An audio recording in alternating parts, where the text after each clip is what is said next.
नमस्ते to all of you my students, my name is Saurabh Raikwar और मैं आप सभी का इन्फिनिटी विजडम क्लासेस के ऑनलाइन प्लेटफॉर्म पर स्वागत करता हूं।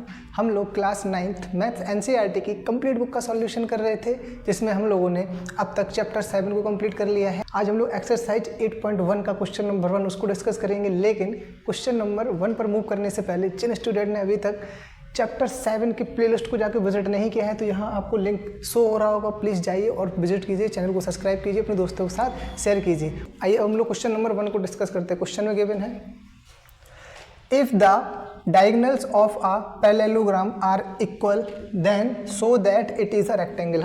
हमको प्रूफ करना है कि अगर एक पैरेललोग्राम है जिसके डायगोनल्स इक्वल हैं तो वो एक रेक्टेंगल होगा। क्या होगा? एक वो रेक्टेंगल होगा। आइए फिगर ड्रॉ करते हैं, क्वेश्चन को टैकल करना स्टार्ट करते हैं। ठीक है, मान के चलिए ये क्या है? पैरेललोग्राम। ये क्या है? एक पैरेललोग्राम है। ठीक है, इसका नाम मैंने दे दिया ABCD। ओके, हमको क्या गिवन है? हमको वो गिवन है diagonals of the parallelograms are equal. ठीक है, हम पैरेललोग्राम का इस पैरेललोग्राम की डायगोनल्स ड्रॉ कर लेंगे। ठीक है, क्या कर लिए? हम डायगोनल्स ड्रॉ कर लिए। तो एक डायगोनल हो गया AC, एक डायगोनल हो गया BD। अब बोल रहा है जो डायगोनल्स है ना वो क्या है? इक्वल है। डायगोनल्स क्या इक्वल है? इसका मतलब है कि AC इक्वल क्या है? BD का है। ठीक है, कि सबसे पहले क्वेश्चन में फर्स्ट हेडिंग पड़ेगी गिवन, जो भी गिवन इन्फॉर्मेशन हमको वो लिखना पड़ेगा। फिर उसके बाद टू शो, जो भी हमको शो करना होगा वो लिखना पड़ेगा। फिर थर्ड हेडिंग द प्रूफ, है ना, या प्रूफ के साथ हम लोग क्वेश्चन को टैकल करना स्टार्ट करेंगे। तो आइए सबसे पहले फर्स्ट हेडिंग लिखते हैं गिवन। क्या क्या गिवन इन्फॉर्मेशन है वो लिख लेते हैं। हमको गिवन है कि ABCD इज अ पैरेललोग्राम। मैं शॉर्ट में लिख दे रहा हूँ, ABCD is a parallelogram in which AC equal है BD के। in which AC equal BD, ये हमको क्या है? गिवन है ना। डायगोनल्स क्या है आपस में? इक्वल। AC BD क्या है? इनके डायगोनल है। ठीक है, हमको प्रूफ क्या करना है? मतलब टू शो हमको क्या शो करना है? हमको शो करना है ABCD is a rectangle. ABCD is a rectangle. क्या प्रूफ करना है? ABCD इज अ रेक्टेंगल है। चलिए अब हम स्टार्ट करते हैं क्वेश्चन को टैकल करना with the heading of proof. Question को प्रूफ करने से पहले कुछ बातों आप लोगों को जानना जरूरी है। ठीक है, क्वेश्चन को प्रूफ करने से पहले कुछ बातें जो आप लोगों को पता होना जरूरी है। क्या क्या बातें पता होना जरूरी है? अगर मान के चलिए एक पैरेललोग्राम है, अगर ये क्या है? पैरेललोग्राम है। ABCD क्या है? एक पैरेललोग्राम है। तो बेटा पैरेललोग्राम की जो अपोजिट साइड्स होती हैं वो आपस में क्या होती हैं? पैरेलल होती हैं। अपोजिट साइड आपस में क्या होती हैं? पैरेलल होती हैं। मतलब AB पैरेलल होगा CD के, और AD या DA पैरेलल होगा BC के। DA पैरेलल हो जाएगा BC या CB के, है ना। तो पहली चीज़ तो क्या है कि कोई भी पैरेललोग्राम होता है तो उसकी अपोजिट साइड्स कैसी होती हैं? पैरेलल होती हैं। First point.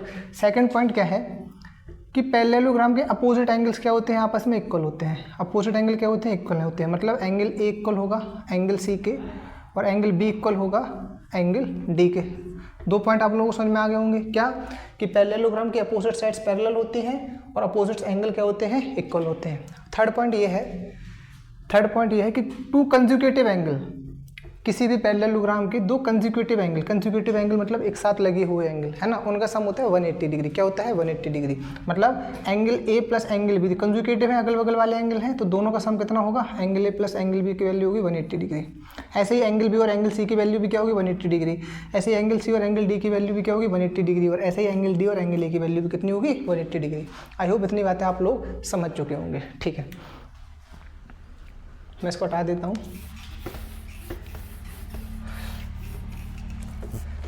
अब हम लोग प्रूफ करना स्टार्ट करते हैं। देखिए सबसे कैसे इसको प्रूफ कर सकते हैं हम लोग। मैं यहाँ लिख ले रहा हूँ proof with the heading of proof. मैं यहाँ इसको लिख ले रहा हूँ। ठीक है, अब देखते हैं हम लोग कैसे इसको प्रूफ करना स्टार्ट करते हैं।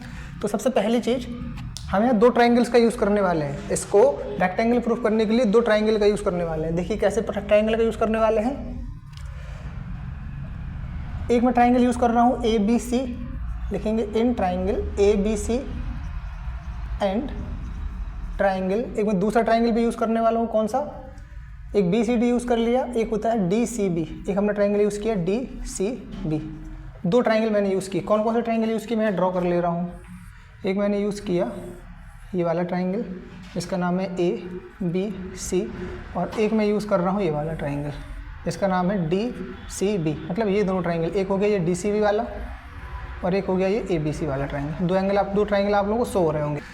इन दोनों क्या करना है, कॉन्ग्रुएंट प्रूफ करना है। इन दोनों क्या करना है, कॉन्ग्रुएंट प्रूफ करना है। और कॉन्ग्रुएंस हम लोग बहुत अच्छी तरह समझ चुके हैं चैप्टर 7 में। और जिस किसी ने अभी तक चैप्टर 7 की इंट्रोडक्शन की वीडियो या चैप्टर 7 का प्लेलिस्ट जाके विजिट नहीं किया है, तो यहाँ आपको डिस्क्रिप्शन में लिंक शो हो रहा होगा, आप लोग जाइए और वहाँ पर विजिट कीजिए। ठीक है, कैसे प्रूफ हो सकता है, हमको गिवन है कि ए सी इक्वल है बी डी के, ये डायगनल ही तो है, ये डायगनल ही तो है। ए सी इक्वल क्या है बी डी के, तो हम पहले लिख देंगे ए सी इक्वल है बी डी के, ये हमको गिवन है। क्या है, हमको गिवन है। डायगनल्स इक्वल है, ये हमको गिवन है। ठीक है, अब दोनों ट्राइंगल में देखो, दोनों ट्राइंगल में इस वाले ट्राइंगल में भी देखो ये बी सी लाइन है, और बेटा इस वाले ट्राइंगल में भी देखो ये क्या है, बी सी लाइन। तो बी सी क्या है, दोनों ट्राइंगल में होगी कॉमन लाइन, तो हम लिख देंगे B C equal to B C, ये होगी कॉमन लाइन। ये कैसी लाइन हो गई, कॉमन लाइन हो गई।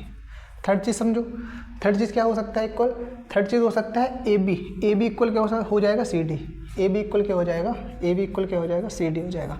क्यों, क्योंकि पैरेललोग्राम है, अपन को क्या गिवन है कि एक पैरेललोग्राम है। क्या है, ये parallelogram A B C D, और पैरेललोग्राम की अपोजिट साइड, अभी हम लोगों ने क्या समझा कि पैरेललोग्राम की अपोजिट साइड कैसी होती है, इक्वल होती है। इसलिए हम कह देंगे कि ए बी इक्वल क्या हो जाएगा, सी डी। रीज़न क्या रहेगा, A B C D is a parallelogram, A B C D is a parallelogram. बस तीनों साइड आपस में इक्वल निकल आए दोनों ट्राइंगल में, तो हम कह देंगे by S S S congruency rule triangle A B C congruent proof हो गया ट्राइंगल डी सी बी के। ये दोनों आपस में कॉन्ग्रुएंट प्रूफ हो गए। अगर ये दोनों आपस में कॉन्ग्रुएंट प्रूफ हो गए तो ए बी सी मतलब इसके सारे करस्पॉन्डिंग पार्ट भी इक्वल होंगे, तो हम कह सकते हैं angle A B C equal हो जाएगा एंगल डी सी बी के, एंगल डी सी बी के, है ना। मतलब ये वाला एंगल, इस वाले ट्राइंगल में अगर हम देखा जाए, इस वाले ट्राइंगल में अगर ए बी सी मतलब इस वाले ट्राइंगल की बात करें तो ये इक्वल होगा किस में, इस वाले ट्राइंगल में, इस वाले ट्राइंगल में, इस वाले ट्राइंगल के इक्वल होगा। मतलब ये दोनों ट्राइंगल, ये दोनों आपस में एंगल क्या होगा, इक्वल प्रूफ होगा। मतलब ये दोनों एंगल, ये वाला एंगल और इतना ये वाला एंगल, ये दोनों पूरे एंगल आपस में क्या हुआ, इक्वल प्रूफ हो गए। कैसे प्रूफ हो गए, by C P C T, by C P C T, है ना। लिख लो यहाँ पे reason by C P C T. I hope आप लोगों को यहाँ तक क्वेश्चन समझ में आ गया होगा। अब हम लोग क्वेश्चन को आगे टैकल करना स्टार्ट करते हैं।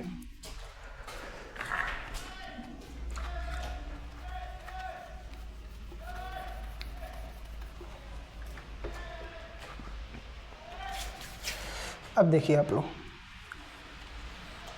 देखो हम लोगों को पता है, हम लोग क्या पता है कि ए बी सी डी क्या है, एक पैरेललोग्राम है। ए बी सी डी क्या है, एक पैरेललोग्राम है।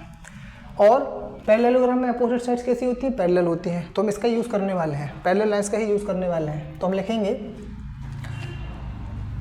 ये पैरेलल लाइन होंगी, ये पैरेलल लाइन होंगी, तो हम ये वाला पैरेलल लाइन का पेयर यूज़ कर ले रहे हैं। हम लिख रहे हैं when A B parallel C D and, देखो दो लाइनें पैरेलल हैं। कौन कौन सी लाइनें ले ली हमने, एक तो ए बी ले लिया, एक हमने सी डी ले लिया, दो लाइनें पैरेलल हैं। और बेटा ये वाली जो लाइन दिख रही है ये ट्रांसवर्सल का काम करेगी कि नहीं दोनों लाइनों के लिए। देखो ये बी सी लाइन है जो ए बी डी सी है, ये डी है, ये सी है। बेटा ये जो बी सी है, ये बी सी, ये दोनों दो पैरेलल लाइन होती है, एक ट्रांसवर्सल लाइन है कि नहीं। जब भी दो पैरेलल लाइन को इस टाइप से लाइन इंटरसेक्ट करती है तो ट्रांसवर्सल लाइन होती है। तो भाई तो है जो ए बी मतलब ए बी और सी डी के यहाँ पर से पैरेलल लाइन है, ये क्या होगी, ट्रांसवर्सल होगी। कैसे होगी, ट्रांसवर्सल होगी, है ना। तो कहने का मतलब क्या है, ए बी और डी सी के लिए ये ट्रांसवर्सल का काम करेगी। किसका काम करेगी, ट्रांसवर्सल का काम करेगी। और जब भी ट्रांसवर्सल इस टाइप से लाइन हो दो पैरेलल लाइंस के बीच में, तो बेटा इन दोनों एंगल का सम कितना होता है, 180 डिग्री। इन दोनों एंगल का सम कितना होता है, 180 डिग्री। क्यों होता है, क्योंकि ये को इंटीरियर एंगल होते हैं। क्या होते हैं, को इंटीरियर एंगल्स होते हैं। कैसे एंगल्स होते हैं, को इंटीरियर एंगल्स होते हैं। तो बस वही चीज़ लिखना है, when A B parallel C D and B C is a transversal, B C is a transversal. तो हम लोग कह देंगे ए बी सी, हम लोग कह देंगे angle A B C plus angle D C B equal to 180 degree. और अभी हम प्रूव कर चुके हैं कि ए बी सी इक्वल किसके है, ए बी सी इक्वल है डी सी बी के। तो डी सी बी की जगह हम क्या कर देंगे, ए बी सी पुट कर दो। ये ए बी सी लिखा है, इसको यहीं ऐसा ही लिखा रहने दो एज इट इज प्लस का। अब डी सी बी की जगह देखो, डी सी बी की जगह हम क्या लिख सकते हैं, ए बी सी लिख सकते हैं कि नहीं, बिल्कुल लिख सकते हैं। लिख लो angle A B C 180 degree. और angle A B C, angle A B C, angle A B C कितना हो जाएगा, 2 एंगल ए बी सी, इसकी वैल्यू हो जाएगी 180 डिग्री। तो एंगल ए बी सी की वैल्यू कितनी हो जाएगी, 180 डिग्री डिवाइड बाई 2 कैंसिल करेंगे तो 90 डिग्री आएगा। कितना आएगा? 90 डिग्री। तो एंगल ए बी सी कितना आया? 90 डिग्री आया। ए बी सी क्या आ गया? 90 डिग्री आ गया। ए बी सी क्या आ गया? 90 डिग्री आ गया। अब आप लोग एक चीज़ और समझिए, अब आप लोग एक चीज़ और समझिए, क्या कि बेटा ऐसा होता है कि कोई भी पैरेललोग्राम हो, कोई भी पैरेललोग्राम हो, अगर उसमें कोई भी एक एंगल 90 डिग्री आ गया, हमने क्या बोला? कोई भी पैरेललोग्राम हो अगर उसमें एक एंगल 90 डिग्री आ गया, चारों में से कोई भी एक एंगल 90 डिग्री प्रूफ हो गया, तो बेटा वो एक रेक्टेंगल होता है। ऐसा पैरेललोग्राम जिसका कोई भी एक एंगल 90 डिग्री हो जाए वो क्या होता था? रेक्टेंगल हो जाएगा। क्या हो जाएगा? रेक्टेंगल हो जाएगा। कैसे हो जाएगा समझना। मान के चलो एक पैरेललोग्राम, ये क्या है? एक पैरेललोग्राम है। इसको एग्जांपल ले रहे हैं ए बी सी डी या ए बी डी सी, ये हमने ले लिया, ठीक है। हमने क्या किया? ए बी सी 90 डिग्री निकाल लिया, ए बी सी मतलब ये हमने क्या निकाल लिया? 90 डिग्री निकाल लिया। निकाल लिया कि नहीं निकाल लिया? बिल्कुल निकाल लिया। अभी आप लोगों को बताया था जस्ट क्या कि अपोजिट एंगल इक्वल होते हैं, कि पैरेललोग्राम के अपोजिट एंगल क्या होते हैं? इक्वल होते हैं। तो अगर बेटा ये 90 है तो ये भी 90 होगा कि नहीं होगा? बिल्कुल होगा। और ये भी बताया था कि एडजेसेंट एंगल का सम भी कितना होता है? 180 डिग्री होता है। मतलब एडजेसेंट एंगल का सम कितना होता है? 180 डिग्री। मतलब इन दोनों एंगल का सम कितना होना चाहिए? 180 डिग्री का होना चाहिए। बेटा अगर ये 90 है तो ये भी क्या होगा? 90। तभी तो 90 90 180 बनाएगा, है ना। ऐसे देखो यहाँ पे भी 90 90 180 बनना चाहिए, मतलब यहाँ पे भी 90 90 180 बनना चाहिए, तो यहाँ पे भी 90 है। तो इसका मतलब क्या? अगर कोई भी एक एंगल 90 डिग्री आ जाता है तो चारों एंगल क्या होते हैं? 90 90 निकल आते हैं।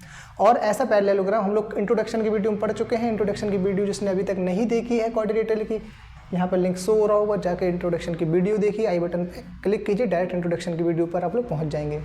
इंट्रोडक्शन की वीडियो हम लोगों ने पढ़ा था कि कोई भी ऐसा पैरेललोग्राम जिसके चारों एंगल क्या हो? 90 डिग्री के इक्वल हो। कोई भी ऐसा पैरेललोग्राम जिसके चारों एंगल 90 डिग्री के इक्वल होते हैं, ऐसे पैरेललोग्राम को हम लोग रेक्टेंगल बोलते हैं। ऐसे पैरेललोग्राम को हम लोग क्या बोलते हैं? रेक्टेंगल बोलते हैं। बस इसका मतलब क्या है? अगर चारों ये एंगल 90 आ गए, इसका मतलब क्या हम कह देंगे कि ये क्या हो गया? ये पैरेललोग्राम में क्या होगा? रेक्टेंगल हो गया। पैरेललोग्राम क्या होगा? रेक्टेंगल होगा। तो बस अगर हम लोगों ने चारों क्या कर दिए, मतलब चारों में से कोई भी एक एंगल 90 डिग्री प्रूफ कर दिया, अगर 90 डिग्री प्रूफ कर दिया तो बस हमारा क्वेश्चन सॉल्व हो गया। तो सीधा लिखेंगे so we can say that, या इसको ऐसे नहीं लिख के ऐसे लिख लो,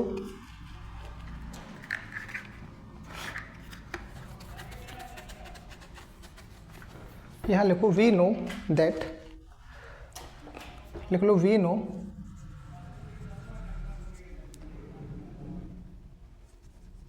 any angle in quadrilateral, any angle in parallelogram is equal to the 90 degree, then